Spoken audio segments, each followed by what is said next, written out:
Now, as we discussed on yesterday's show, Super Tuesday wasn't just about the presidential election. Thanks to redistricting, we also saw two Democrats pitted against each other in Ohio, resulting in Marcy Kaptur defeating Dennis Kucinich. So we're lucky enough to have the congressman join us in the studio tonight to talk about his next steps, the presidential race, WikiLeaks, and the drumbeat for war and intervention in Iran and Syria that grows louder by the day. So joining me to discuss is U.S. Congressman Dennis Kucinich. Congressman, thanks so much for being here tonight. For starters, how do you feel? How are your spirits after Tuesday?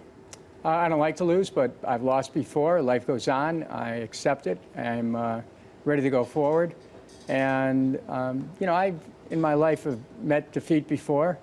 And I've met victory, and I accept both with equanimity. So it's all right. It's okay.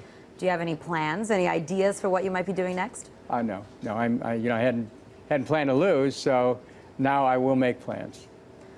What would you be open to, perhaps? You know, might you be a lobbyist one day? That wouldn't happen.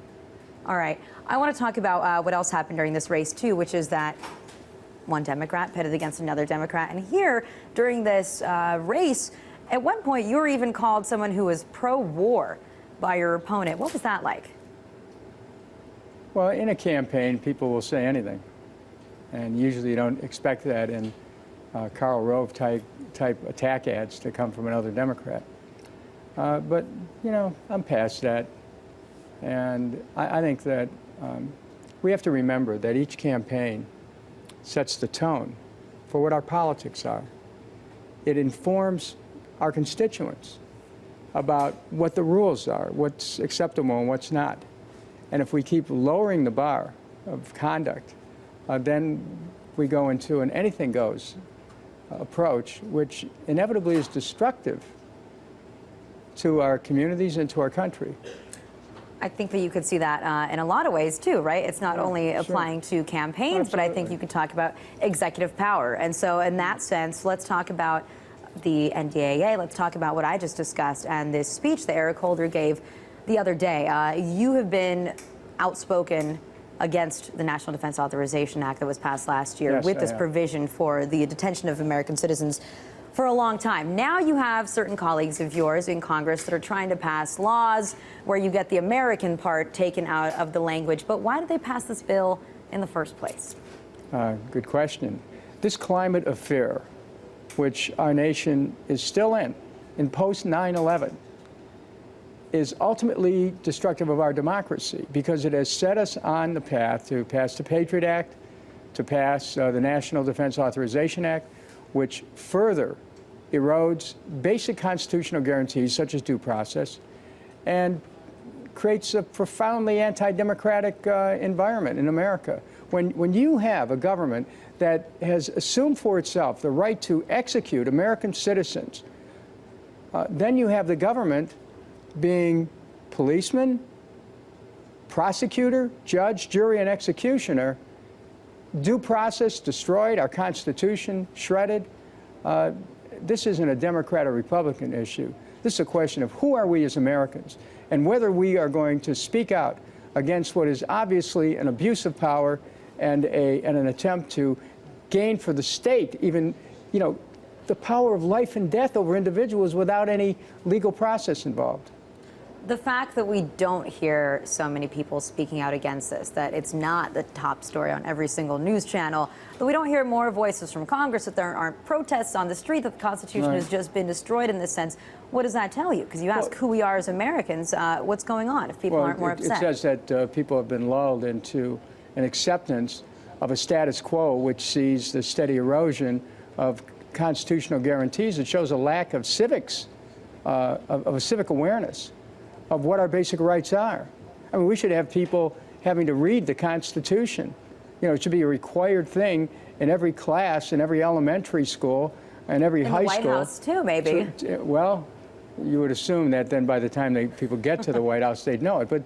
But there should be a practical understanding of what our rights are in a democratic society. And when people do not know that, when people don't know that an individual has a right to be told what the charges are against him or her, But is it that they don't know, or is it that they're willing to give them up or take them away from certain people? I don't think anyone willingly gives up their rights. They just trust that the government will do the right thing by them. And we have found in the past, both in Democrat and Republican administrations, that governments tend to grab power.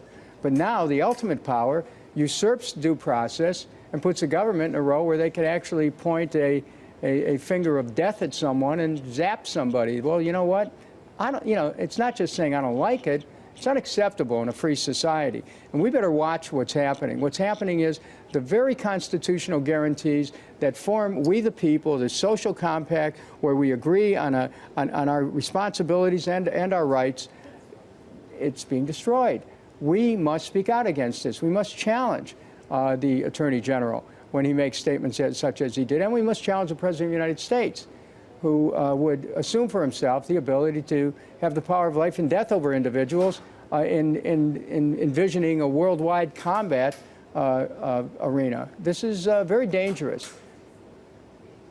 What about the other course that we're hearing in terms of beating a war drum towards some kind of military conflict with Iran? On one hand, you have the administration and the president who, if you ask me, I still think that he's left too many doors open, right? Because he still says that we won't hesitate to use military force, that we will do everything we can to prevent Iran from obtaining a nuclear weapon, but he's asking for a little bit of time. But do you think that those that are the loudest critics will get their way? Well, it's always important to remember, and I know the way that you cover news, you're mindful of this, there are a number of things that are happening simultaneously. Well, the president is warning AIPAC, look, don't encourage this loose talk of war. This report comes out of the National Journal today. Breaking news. Pentagon planning for potential Iran strikes. So we say one thing and do another. The very fact that preparations are being made for a strike gets us closer to a war. Now, this war, a war against Iran, will be unlike any other war we've been in, because Iran has the ability to strike back. We have to stop using war as an instrument of policy. We have to stop talking about war as though it was inevitable. The very fact of this discussion of the inevitability of war becomes a self-fulfilling prophecy. So then war occurs. If you read Ken Follett's book, The Fall of Giants, you'll see that ordinary people were caught up in World War I in this extraordinary occasion of a war that affected continents across the globe.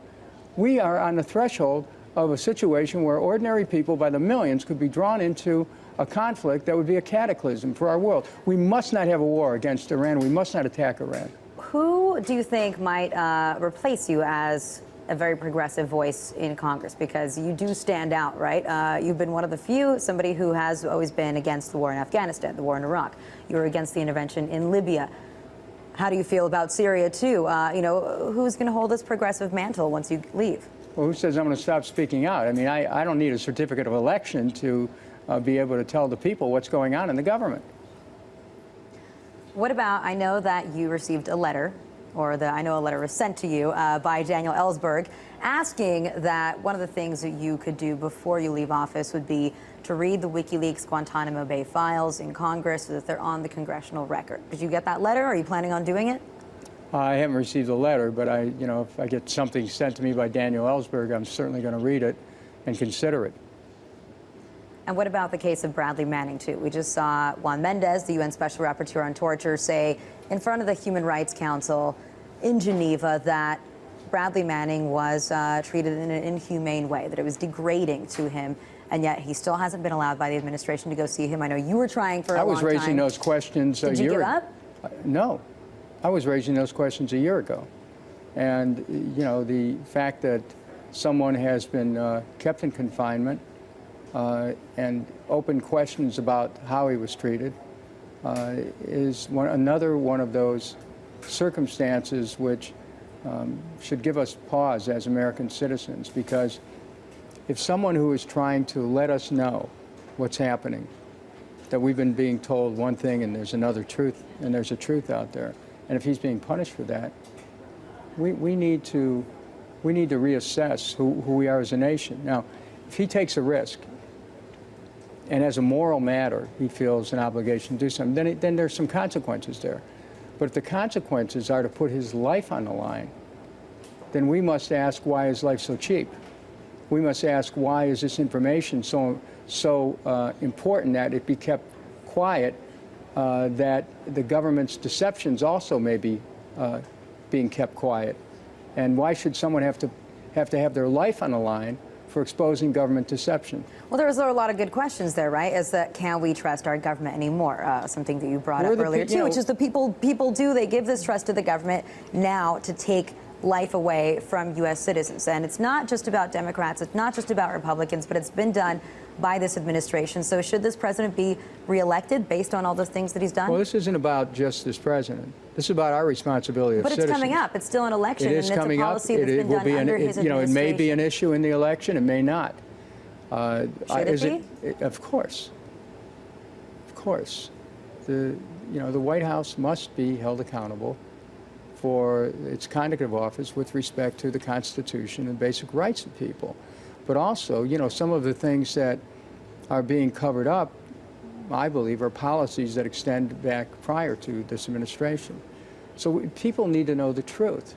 If the truth shall set us free, then falsehoods imprison us. They bind us to conditions of ignorance. And so we need to know the truth, and those who are the truth tellers, those who are the bearers of the light, should not be cast into the darkness and chains.